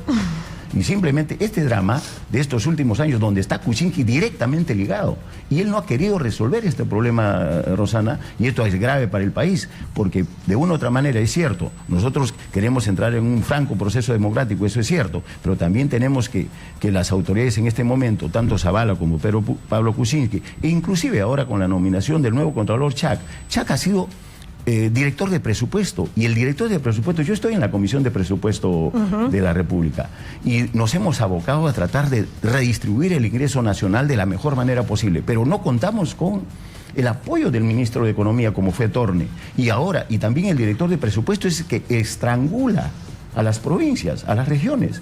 O sea, es el meollo del asunto. Entonces, si estamos volviendo con las mismas personas, yo no creo que podamos tener resultados diferentes. Quería ver el tema del Congreso, ahora que usted decía, ¿no? Es momento de que todos colaboremos. La encuesta que se ha publicado de Pulso Perú el día de ayer en Perú 21, ¿no? 42% cree que el Congreso hace una mala labor, pero aquí ¿cuál es el punto a resaltar? Que respecto a la gestión anterior, o sea, durante el gobierno de Humala, el Congreso, estaba con 31% de desaprobación, o en todo caso de que pensaran que era una mala labor. Ha subido 11 puntos solamente con este primer año de este nuevo Congreso. Mire, o sea, algo está pasando de parte Es que nosotros hemos tenido una actitud de primer momento, una lucha frontal contra la corrupción. Nos estamos quedando, eso es cierto. Ya, pero está hablando usted del Frente Amplio, pero digamos, ahí donde hay una mayoría fujimorista, por ahí de repente los problemas están por ahí. Pero ojo que nosotros le estamos exigiendo una posición más dura respecto al tema de la corrupción a los fujimoristas. Ojo que recibimos un Congreso con 8% de aprobación y ahora estamos por encima del 30% de aprobación. No, en este caso, en esta encuesta era de buena labor. El Congreso anterior tenía 10%, este es 8%, o sea, 2 puntos menos respecto a buena labor. El Congreso amigo labor, del Ejecutivo anterior. Así es, claro, pero estamos hablando del Congreso del 2012, pues no, claro. O sea, porque dices puntualmente el Congreso que era manejado por Ollantumala. El Congreso que era manejado por Ollantumala, imagínese. Con todo el presupuesto mire usted, que se gastaba. La vara que no estaba tan alta. Claro. Ya, respecto a regular labor, 55%, 49%, ahí sí ganan unos puntos, pero en mala labor, la del Congreso humanista era 31% y la del Congreso fujimorista es 42%. Pero mire, recordemos el Congreso anterior, amigo de Ollantumala. No, pero hagamos el de ahora, pues ¿por qué cree que el de ahora tiene 11 puntos más de mala labor?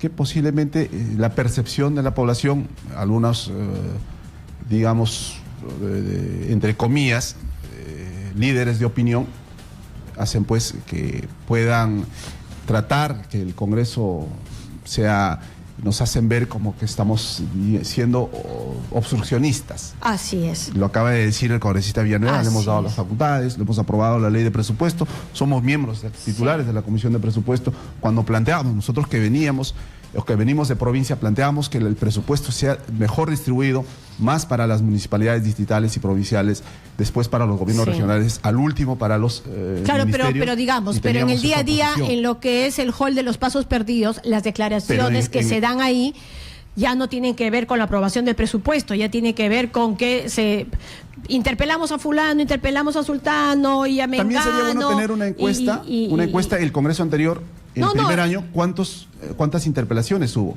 Sí. Y pese que tenía la mayoría y tenía sus aliados. Pero de repente no tiene que ver con la cantidad, sino con la calidad, de repente, ¿no es cierto? Y entonces de repente sí hay una percepción de una actitud probablemente mucho más beligerante, mucho más confrontacional. Tanto así que el diálogo... Percepción.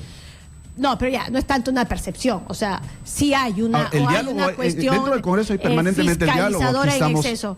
Dentro del Congreso hay permanentemente el diálogo. Estamos aquí congresistas de diversas bancadas, congresistas del oficialismo, permanentemente el diálogo. Por eso que en los debates no, diálogo de repente, yo digo confrontacional, porque yo sí no advierto que haya un asunto confrontacional interno entre las distintas bancadas del Congreso. ¿De quién ha venido confrontacional los insultos? Es Congreso Ejecutivo, de uno y otro lado, por lo menos eso sí lo reconoce. Claro que sí. Porque tampoco es que Becerril, Galarreta y Salaverry sean símbolos de la ecuanimidad. Nos han dicho también pues que somos monos con metralleta. Nos han dicho que cerremos congresistas que en algún momento defendían la democracia y que gritaban a los cuatro vientos que nunca más el 5 de abril. Esos congresistas que dicen ahora cierren el Congreso. Entonces, ¿dónde estamos? El Congreso es el seno de la democracia y eso es lo que hemos hecho constantemente. Se ha llevado a muchos acuerdos, hemos apoyado la delegación de facultades, hemos apoyado la ley de reconstrucción, la ley de presupuesto, apoyamos cuando el presidente tiene que viajar al extranjero. Y lo hemos dejado sin 2 ministros casi. Y los más cercanos, Vizcarra y que Vizcarra ya era para conservar la vicepresidencia. Gracias a tu programa que nos dieron a conocer la corrupción que había en el Ministerio de Educación, o el ministro Zavala. La compra de las computadoras, las consultorías, los negociados que había en Pronier. Gracias a tu programa. Se supo que había ese tema, pero no claro que fue la responsabilidad directa fuera que uno de estos ministros Saavedra. También, y fue lo que menos tocaron al momento de la interpelación. Políticamente. ¿Sí? Ya. En todo caso, mire, la preocupación está, congresista Villanueva, en que en los hechos salen casi jalados los dos, porque cuando se le pone nota, el Congreso tiene 10, y también Pedro Pablo Kuczynski. O sea, que es, digamos, esto es dañino para el país. O sea, uno no tendría que alegrarse de que uno y otro, al final de cuentas, los dos estén 10-10. No, totalmente. A ver, en el caso del Congreso o en el caso de cualquiera, el sobrepoder siempre es un riesgo y siempre es peligroso. En este caso, el Congreso, el sobrepoder por número de votación que tiene Fuerza Popular, es un riesgo para Fuerza Popular mismo. porque obviamente se identifica claramente a una mayoría, por eso se dice el Congreso fujimorista. Es el Congreso político, pero no el Congreso fujimorista. Lo que pasa es que cuantitativamente tiene un número, sin duda, una mayoría absoluta, ¿no? Entonces, hay etapas en que hay un equilibrio bien interesante. Por ejemplo, cuando se ha aprobado las facultades especiales, ha habido ese equilibrio de empatía. Claro, es decir, una colaboración, un trabajo conjunto. Así es, porque el Ejecutivo dice, necesito estas facultades especiales para poder gobernar bien. Ok, tómala, ¿no es cierto? Pero ha habido las etapas que de una sobredosis de citación de ministros al Congreso, ¿no? Creo que un poco exagerada. Pero también las interpelaciones es que se ha manejado muy mal de una parte, porque la interpelación es una práctica común. Por supuesto, y además a la que se tiene que ejercer. El Ejecutivo no ha sabido manejar esa situación. Sí, no ha tenido la madurez para manejar esa situación. El presidente Kuczynski necesita una asesoría política hace tiempo a su costado que le dé serenidad, porque recuerdo en la interpelación al ministro Saavedra de Educación dijo, voy a pedir una cuestión de confianza. O sea, ya se adelantaba a hechos cuando no hay. El Congreso puede pedir 100 veces explicaciones, como en cualquier cosa, sino que se ha exagerado el hecho. Pero de repente porque ya se olía y ya se sabía que en verdad iba a haber una censura. Pero ¿tú por qué vas con temor a una interpelación si no tienes nada que ocultar? ¿No es cierto? Entonces hay la necesidad de ir con la tranquilidad del caso. O si tienes esa preocupación, tenla, pues, pero el principal... Pero hay que manejarlo políticamente, y eso es cierto, políticamente no se ha manejado. Y por la parte del Congreso, sí hay que decir también de que tiene que haber mayor serenidad para el debate político, ¿no? A veces se llega a una crispación así tan fuerte que no es un buen espectáculo. Que haya 11 puntos, ¿a qué atribuye puntualmente que hayan pasado de 31 a 42 la mala actuación, mal manejo? A esas imágenes de los ministros, no en el fondo. No, en el caso del Congreso. No, es que el papel del Congreso, ¿no? De haber llamado a un ministro, haber hecho un debate así un poco apasionado, pero en la práctica esas son paños fríos en el fondo, lo que cuentan son los resultados. Y entonces, me piden un segundo la palabra, por favor, congresista Castro, una interrupción. Sí. Ojo que las interpelaciones también han planteado lo que no conceden en el Congreso, pero sí, bueno, siempre se da la interpelación, colega congresista, más bien. No, la palabra. Creo que en su grupo político siempre se da esta crispación. La interpelación la han pedido también otros grupos políticos. No, sí, claro, no solo el congresista. El fujimorismo. Me recuerdo que creo que para el ministro Vizcarra pidió Acción Popular, para el ministro de Economía al parecer fue Frente Amplio o multidisciplinario. Ojo que no solo pues la mayoría fujimorista. Solo eso. Gracias, congresista. Congresista Castro.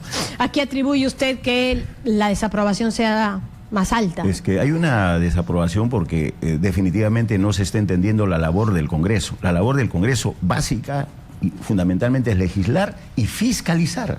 Y para eso hemos sido elegidos nosotros, no para estar entrando en negociados con el Ejecutivo. El Ejecutivo tiene que trabajar por su carril y nosotros por el otro. Y en todo caso, ¿qué es lo que ha pasado aquí? La cuestión es clara. Se ha trabajado a través de los diferentes medios, que los medios juegan su papel también, tratando de indicar que nosotros somos los responsables de lo que hizo Saavedra. Saavedra se cae por los malos manejos que hizo internamente y que ustedes mismos lo han demostrado. No, sí. En todo caso, hay que ser claro. Había un tema, aquí hay dos puntos, ¿ya? ¿Merecía la interpelación o no merecía? Merecía la interpelación de todas maneras porque tenía que responder por una negociación además espantosa en un tema de necesidad producto de enorme. Sus respuestas fue la censura. Así es, pero a mí lo que sí me llamó la atención es que las intervenciones fujimoristas no hacían mucho hincapié en ese caso de corrupción. Hablaban de los trolls, de la gestión anterior, sacaron otra cosa. Y cuando sale, y además, y cuando sale finalmente el chat de la mototaxi famosa, lo que queda claro es, y ese pensó que nos iba como que a pechar, o sea, era el chat de la mototaxi revela otro interés más que la preocupación por el tema de las computadoras.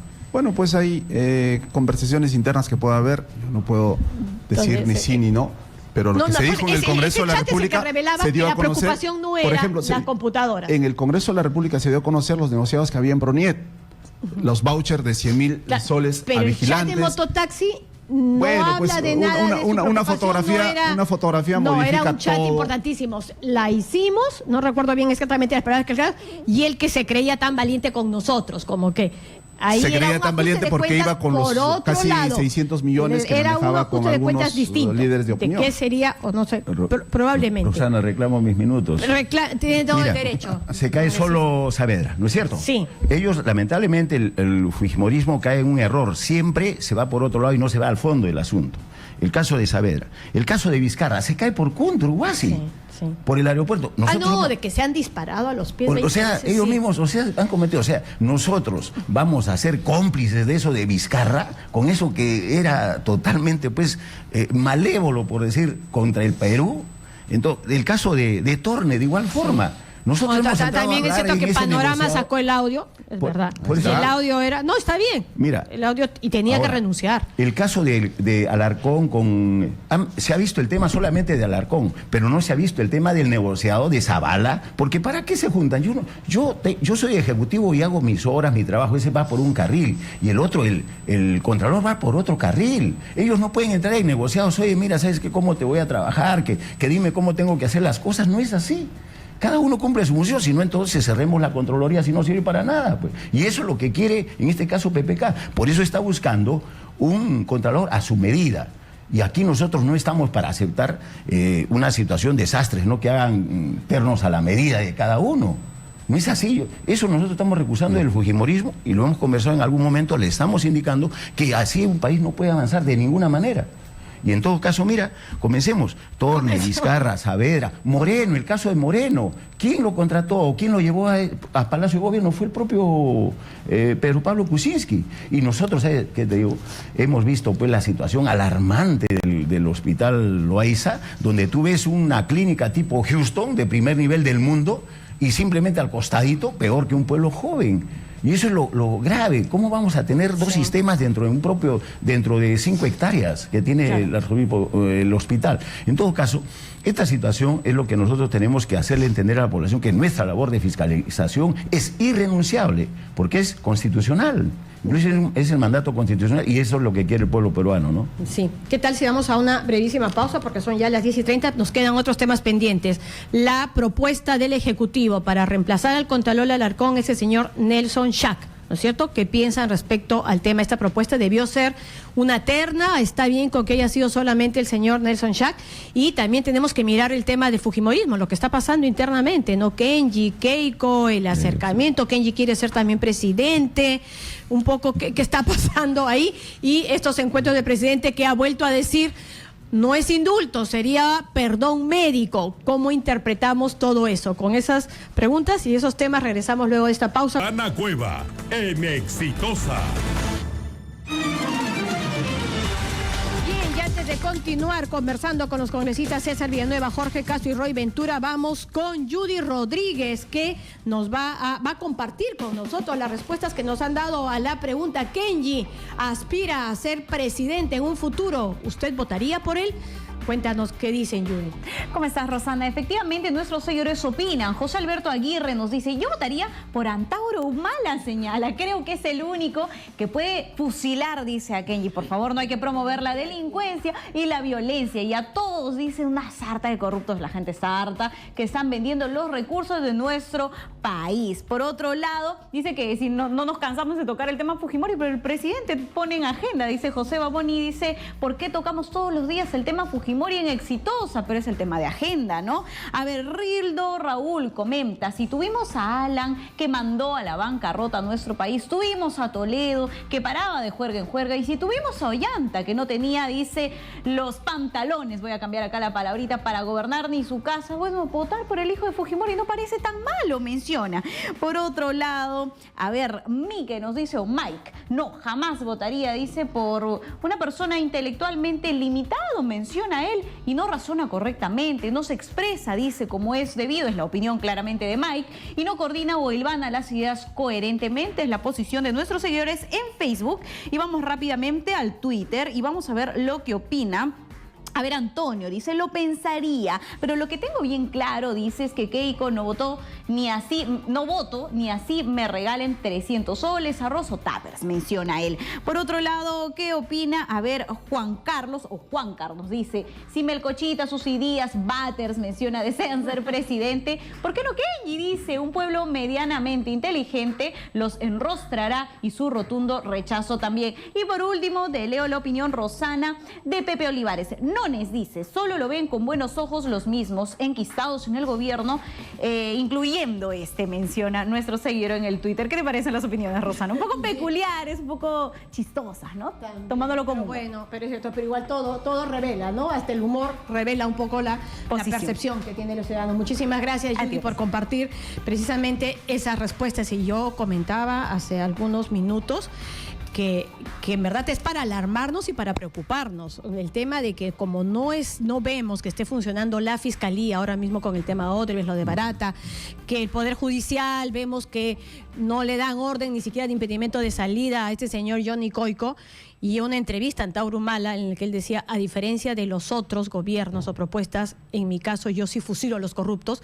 Esos mensajes son peligrosísimos porque pueden ser eficaces para gente que está harta de ver que no pasa nada, y que todos tendríamos que empezar a tomar un poco más en consideración esos mensajes para precisamente responder desde un Estado de Derecho de manera eficiente. Entonces, creo que ese es un llamado para todos, en verdad, para toda la clase política. El tema del indulto, ¿usted qué opina de las declaraciones que hizo ayer el presidente de la República? Bueno, perdón médico, ha dicho, y de darse el caso sería a fin de año. Está utilizando otro nombre, siempre pone algunas esperanzas en la familia Fujimori, siempre cuando se encrispan a veces los ánimos y dice, vamos a hablar del indulto, vamos a hablar de este tema de que podamos entrar en un acuerdo con el fujimorismo. Nosotros no hemos sentado al Congreso solo para buscar la salida de Alberto Fujimori. Nosotros estamos en el Congreso para legislar, para fiscalizar, para hacer representación, para hacer el control político. Es la decisión del presidente que si firma o no firma el indulto. Ni tampoco puede pasar pues por la presidencia del Consejo de Ministros. Es la única decisión del presidente, y lamentablemente pues no está siendo bien asesorado en ese tema del indulto. Congresista Villanueva. Pésimamente asesorado. O sea, sí, me parece que hiciera todo lo contrario. En primer lugar, no existe. Yo he tratado de ver, de repente mi ignorancia alcanzaba a no entender perdón médico. No existe. Uno, claro. Dos. Los médicos no indultan. No indultan. Los médicos están para certificar el nivel de salud, ¿no es cierto? Entonces, una expresión de esta naturaleza es muy torpe. Es muy torpe porque además se juega con las ilusiones, con la esperanza de las personas, y eso no es bueno. Eso hace claro, o sea, pero de repente a lo que él se refería era tratando de interpretarlo, no es que él quisiera acuñar el término perdón médico, a pesar de que lo dijo tal cual, y ese es el gran tema, pues que hablábamos del tema de la asesoría, que no necesitaba responder la pregunta, se lo van a preguntar 80 veces, no necesariamente tiene que responderla, pero era como que si se diera este indulto, va a pasar primero por un análisis previo de los médicos. Si está mal, se daría, si no está mal, no se da. Imagino que por ahí va, ¿no? Pero el tema es mucho manoseo al indulto. Pero demasiado. Por eso es que yo decía al principio de que esta reunión que va a haber entre Keiko y el presidente no me da muchas esperanzas, porque con estos hechos, ¿no es cierto?, con una sola presentación de una propuesta para el Contralor, al margen de las personas. Sí. No estamos valorando a las personas, estamos valorando el procedimiento. Lo que está diciendo es, mira, ¿sabes qué? Yo quiero a ese señor y si no ponen a ese señor no quiero nada más. Eso es como decir, marcar la cancha... Pechar. Ya. Entonces no es el momento para eso, ¿no? Y Kuczynski tiene recorrido de funcionario público, que duda cabe, pero en su manejo político es altamente torpe. Entonces, en esta situación del indulto, solamente, ya están clarísimas las razones por las cuales tú puedes indultar. Están claras, o sea, no hay que inventar. Y lo único que queda en manos del presidente es un indulto humanitario, ¿no es cierto? Que también tiene una calificación. Así es. Y alguna argumentación. No, fundamental. Sí. Fundamental. Entonces, no puede el presidente a cada rato estar sacando el tema y después retrocediendo, cambiando de nombre. Tiene que hacer un media training para evadirlo, por lo menos. Eso es una cosa, perdóname la expresión, pero casi ilusionado, ¿no? Hasta fin de año. Entonces, no es nada serio. La cuestión, Castro. Para nosotros la cuestión esta es sumamente clara en este sentido.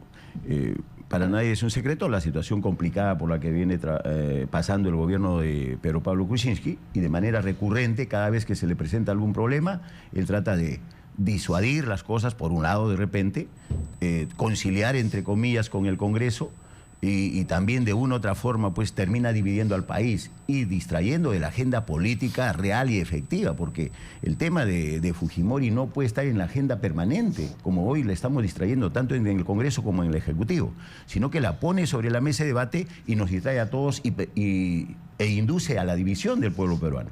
Porque de una u otra manera el pueblo quiere seguir trabajando y estar trabajando en una sola idea, de manera conjunta. El caso concreto, por ejemplo, lo muestra el caso de Chile. Todos se juntan en una sola idea y de repente el 11 de septiembre están discutiendo, porque va a ser una cuestión de años, inclusive eso, de repente va a pasar. Pero en el caso nuestro no. Nos pone siempre sobre la mesa de debate el presidente de la República sobre esto. Y estamos discutiendo todos los días sobre esto, cuando nosotros deberíamos estar discutiendo en el Congreso de la República sobre otro tipo de cosas. Pero él, para ganarse algún tipo de avemarías, de una u otra forma, para reconciliarse, entre comillas, o ganar algún tipo de adeptos, tanto de Kenji o de otras personas, simplemente nos cambia la agenda de manera... Y nosotros no estamos dispuestos también a seguir tolerando este tipo de cosas, porque por encima de nosotros mismos y de cada uno de nosotros, por supuesto, está el pueblo peruano, y es el que está alejado de cada una de las soluciones. Pero el indulto arreglaría la situación. Yo creo que el clima de confrontación la complicaría con el fujimorismo, digamos, pero en este momento como dicen algunos, realpolitik, la política real, sí lo acercaría e evitaría una mala relación con la mayoría fujimorista. No, es probable que la mejoraría, pero en términos de la población, ya este fue un tema zanjado por el Poder Judicial. En todo caso, como de alguna manera también lo dice aquí el congresista Villanueva, aquí hay un tema lógicamente, tiene la facultad de él a través de la Constitución, claro, sí, y no estar manoseando el tema tampoco. O sea, el problema es que estamos siendo manoseados todos los peruanos. Pero si se diera, ¿usted cree que sería la salida a este problema, digamos, de no saber lidiar con una mayoría opositora en el Congreso? Claro. ¿Funcionaría o no funcionaría? De repente funcionaría para el Congreso, pero no sé cuál sería la respuesta del pueblo peruano, ¿no? ¿Usted qué cree? No creo que funcione, porque no creo que Fuerza Popular esté negociando una situación de esta naturaleza. No, pero sí podría satisfacer a un sector de Fuerza Popular. Siempre se dice que hay 20 que acompañan más o menos a Kenji, porque la aspiración de Kenji sí es única. Sin duda. Entonces, ya con 50... ya puedes lidiar mejor. Y es entendible además la persistencia de Kenji en este esfuerzo. Por eso. Es su padre. Claro, pero el indulto es humano. Entonces, ayudaría a tener un país menos confrontacional. No ayuda. No garantizaría en todo caso. No ayuda ni en lo económico, que he escuchado, no sé cómo, quién sacó una cosa de esa naturaleza. En estas relaciones del Congreso, lo que es una relación institucional de manejo político diferente a un indulto. O sea, no veo ninguna posibilidad de que sí, indultando al expresidente Fujimori, Fuerza Popular va a cambiar su aspecto fiscalizador y tal como lo viene haciendo, no lo creo. No lo creo. Ya, tampoco. Bueno, yo he dejado bien claro que nosotros no estamos en el Congreso de la República pensando en el indulto de Alberto Fujimori. Yo tampoco creo en eso porque el futuro de propio Fuerza Popular se está midiendo ahora en el rol fiscalizador. Si ellos entran en una situación de negociaciones, definitivamente está perdida la próxima elección. Sí, bueno, en ningún momento hemos entrado en el rol de negociación. Ojalá que ni estén pensando. No estamos pensando en eso. Nosotros hacemos el control político, nosotros hacemos la fiscalización y ahí es claro testigo. ¿Usted también visita a Alberto Fujimori? No. Bueno, buen tiempo que no lo he visitado. Pero sí tiempo que no está, pero sí lo visitaba. O sea, usted no es de los que ni siquiera lo ha ido a ver, nada. Sí, lo he visitado hace ya muchos años. O sea, la última, muchos años. O sea, ¿cuándo ha sido la última vez que lo visitó Alberto Fujimori? No recuerdo. ¿Cómo no va a acordarse? ¿3 años, 4 años, 6 años? 13, 12. Pues entonces de repente, como dice Kenji, pues debían tomar la mototaxi para darse una vueltita por la mototaxi para que pueda ir a las comisiones. Después vamos a hablar de eso puntualmente con usted unos segundos extras, ¿no? Nelson Chac es el hombre, digamos, es el hombre adecuado. Se dijo incluso que podía ser fujimorista, porque se dijo, fue nombrado por Alfredo Jailili en el 99. Viene como un funcionario público, los funcionarios públicos están en diversos gobiernos, ya sea regional o nacional, están en diferentes ministerios. No voy a dejar de dudar de su capacidad profesional, pero también pues los gestos de decir solo mando a uno y solo quiero que sea ese uno. Ya, pero si ese uno cumple, sí, yo okay, estoy de acuerdo con ustedes, pero cumple, en todo caso, a primera vista, Nelson Chac le llena el ojo. Profesionalmente no voy a dudar, pero del gesto, que solo manda a uno, teniendo el antecedente de que es pues amiguísimo del gobierno. Bueno, pero en los últimos años entiendo que ha estado más en temas de manejo de proyectos de reforma de justicia en el Poder Judicial, ¿no es cierto? Ahí ha estado trabajando en esas reformas de justicia que propone el BID. Claro que ahora, sí. que acá hubiese mandado una terna, posiblemente la comisión permanente hubiese optado por Chac, ¿no? Eso está demostrando que definitivamente no ha trabajado bien porque el Poder Judicial está hasta el perno, ¿no? Bueno, ese es un vamos a hablar de un asesor del Poder Judicial y ahora...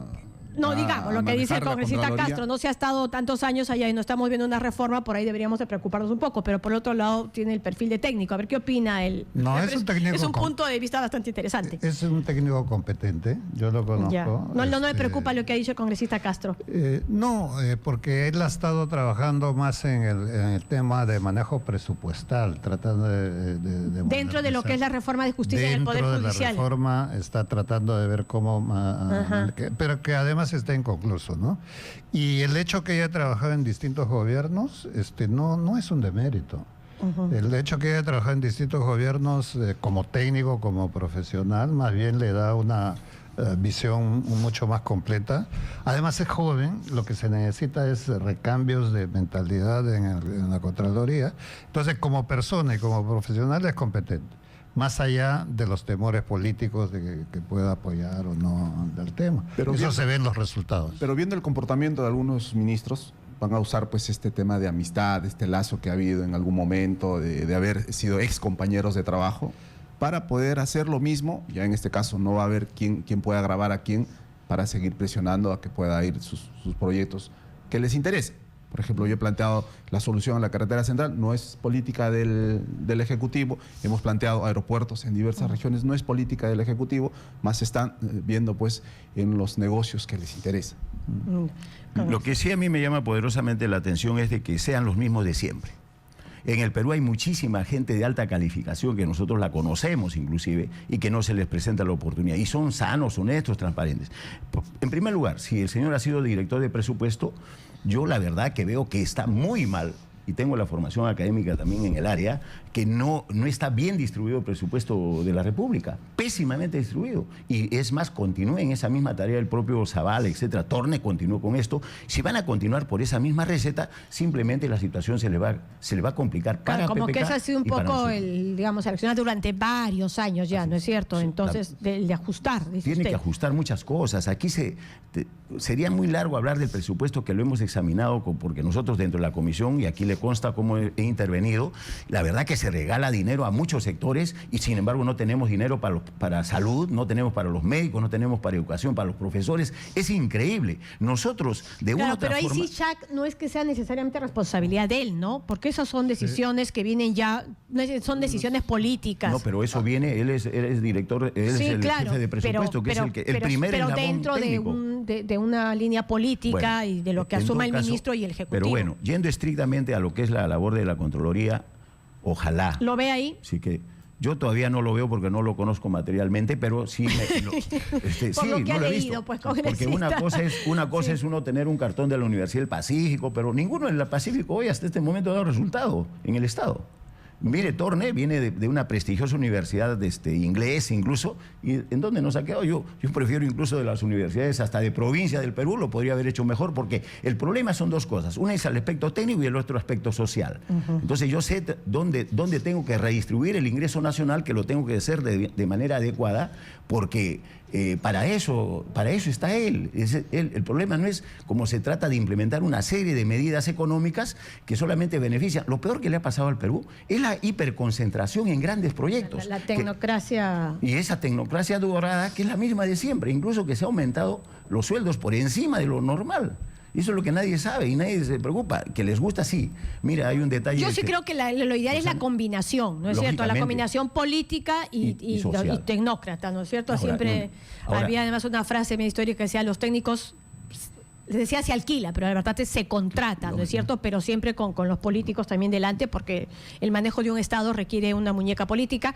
Y si los vas a conseguir, tienes que competir con los sueldos que se dan en el sector público, porque también tienen que ser buenos para todos los proyectos que se ven. Pero en fin, en todo caso usted también hubiera... de sueldo también los muchos ministros. Claro, en el gobierno de Ollantumala. A mí me parece válido cuando esa persona ganaría lo mismo en una función privada. Pero si esa persona en el sector privado no le pagarían ese sueldo de ninguna manera, es ahí donde sí me parece que hay pues un despropósito. Pero en todo caso, como para poder establecer un poco la percepción del Congreso, usted también hubiera preferido una terna. ¿Teme que por ahí pueda ser vetado o no aprobado? Es indudable que hubiera sido mejor, e incluso ya se da la posibilidad de escoger, y para evitar que se formen estos grupos que son los mismos que nos vienen gobernando desde siempre. Y otro, usted también hubiera preferido terna. Sí, porque al final se arriesga a una posibilidad que la tiene pues el Congreso, de pensar bien que le conviene o no le conviene. Entonces puede decirle no a su propuesta única, cuando bien ha señalado, en el país hay gente muy competente también, ¿no? Con eso no quiero decir que no sea Jack competente, lo he dicho, es competente, pero el gobierno mismo le está punzando a que pueda ser o no.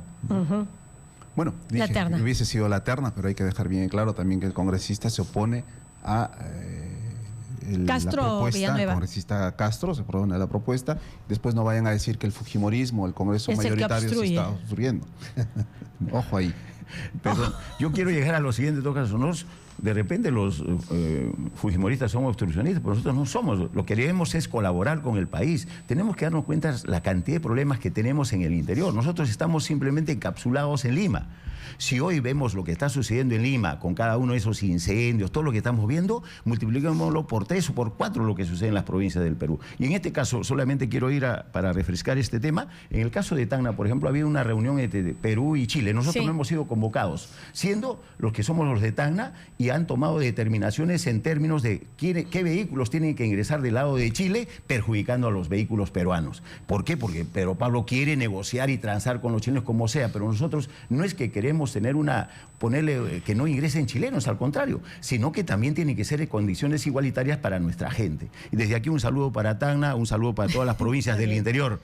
Gracias, Roxana. No se preocupe, todavía tenemos unos minutitos más, pero sí vamos a hablar sobre una bancada, que es la bancada fujimorista y lo que está pasando con Kenji Fujimori.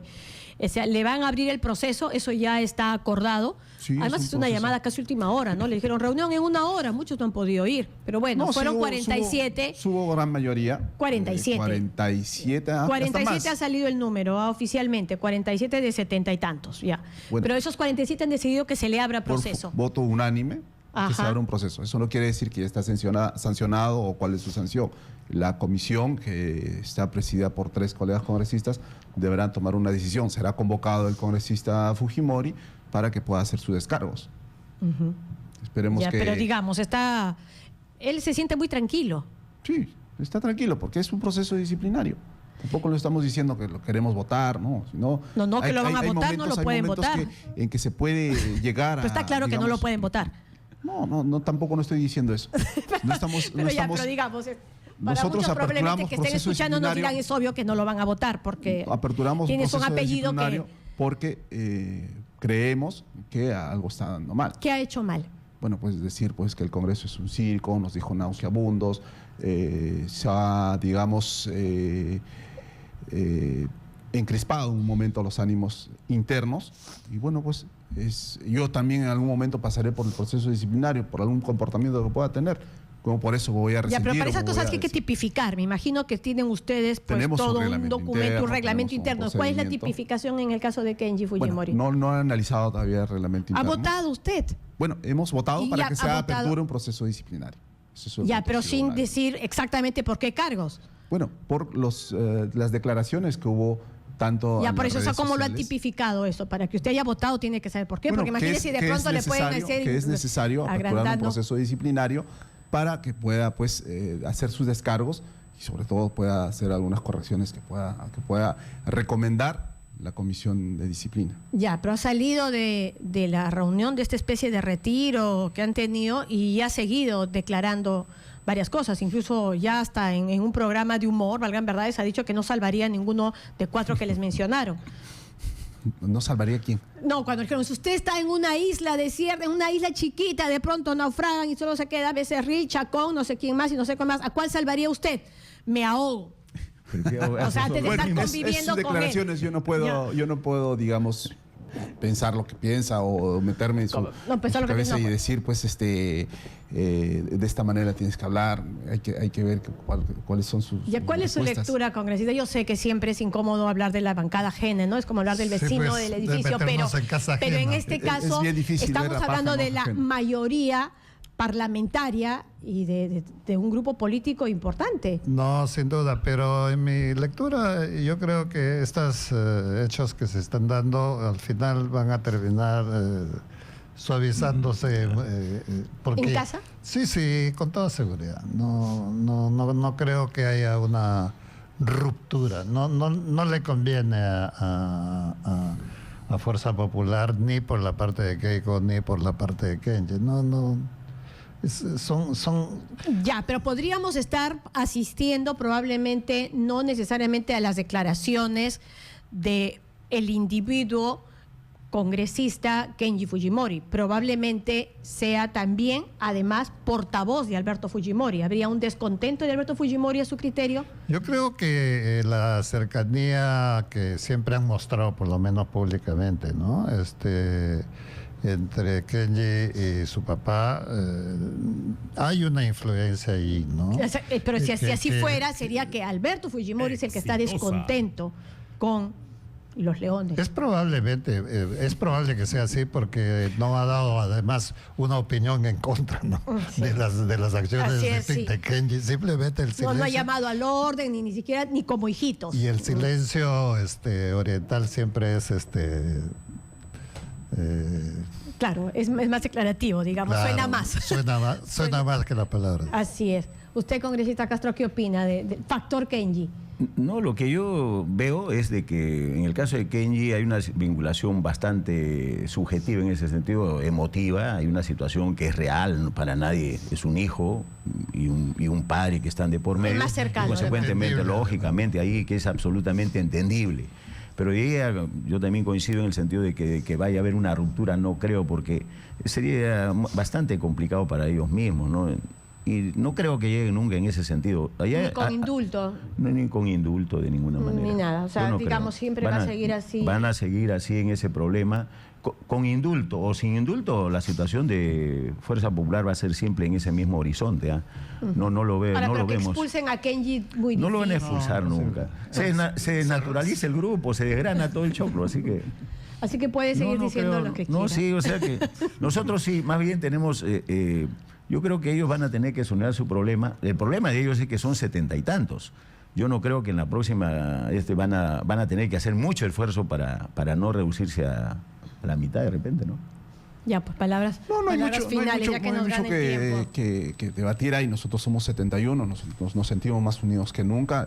Estos 3 días... Más unidos que nunca, no. Yo sé que sí se han sentido, porque, porque si hemos averiguado un poco... Estos 3 días que hemos tenido ha reflejado bastante la unión que debemos tener, la disciplina que debe haber, la lealtad hacia Fuerza Popular y sobre todo, pues, limar. Pero los dos hermanos apenas si se han mirado.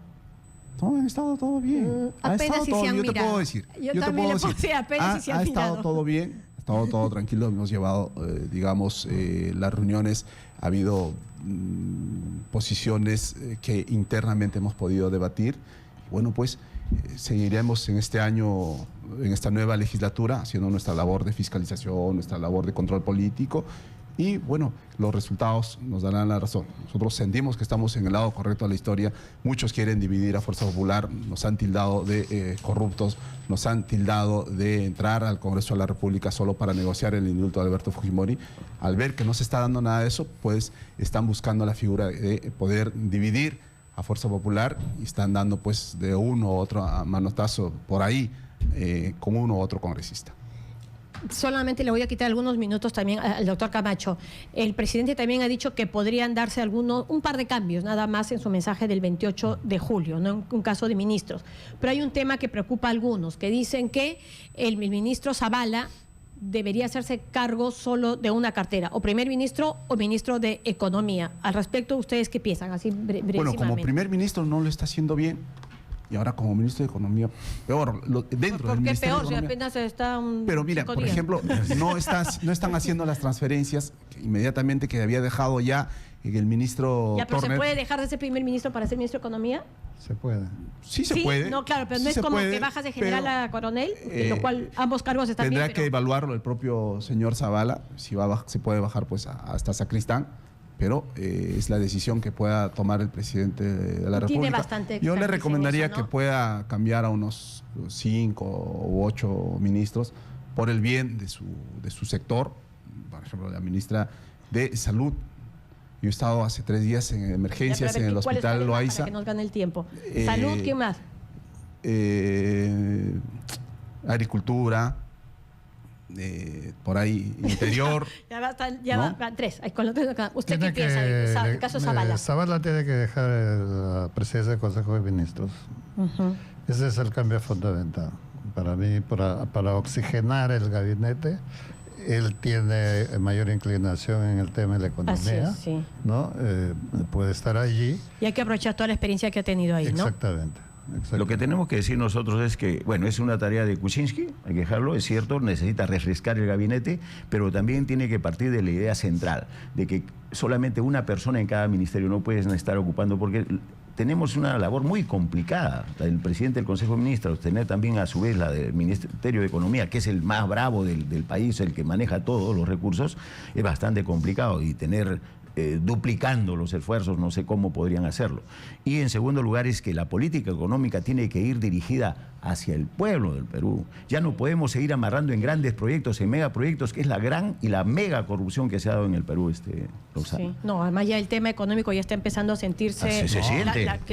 Se necesita una reactivación urgente. Así es. La política económica lo ve el Ejecutivo, no el Congreso de la República. Y la posición que por culpa es irrenunciable, la fiscalización debe ser irrenunciable, es no negociable. Así es. Bien, a los 3, muchísimas gracias por haber estado con nosotros. Ya nos hemos pasado algunos minutos del programa del doctor Camacho Perla, pero nos reencontramos el próximo sábado aquí en Radio Exitosa de 9 a 11 de la mañana, y este domingo, por supuesto, no deje de ver Panorama. En este caso, una vez que termine el partido de vóley entre Perú y la República Checa. Inmediatamente después viene Panorama. Buenos días.